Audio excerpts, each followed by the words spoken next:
A heated race for the 5th congressional district ends with the Republican taking the seat. ABC 15's Jody Heisner joins us live in the newsroom. And Jody, this change was a common theme last night.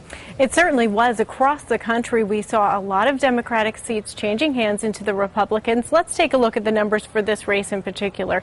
David Schweikert taking the lead with 52% of the votes. Harry Mitchell coming in with 43% of the votes.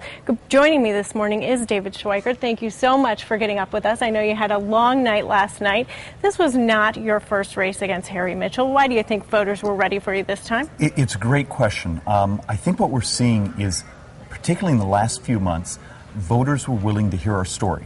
You know, 2 years ago, we would go out and campaign and talk about debt and spending and creating jobs, and it seemed to fall on deaf ears.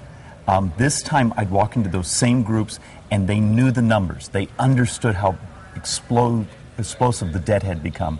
So it was actually a really fun election. Well, speaking of that, the economy obviously has been a big issue. You talked a lot about fiscal sanity. What do you mean by that? Well, you can't do $800 billion stimulus bills that don't create jobs, but do nothing but expand our debt. And then when you blow up the debt like that, you start squeezing out capital that should be going to our small businesses. If you talk to any small businesses right now, ask them about how they're doing in being able to get credit. How's their credit lines? And you have this squeezing out effect right now where government is gobbling up the money that's available instead of it going to expand our economy.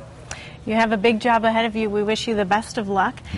Coming up a little bit later in the hour, current now State Treasurer Doug Ducey will be joining us and speaking live. Reporting live in the newsroom, Jody Heisner, ABC 15 News.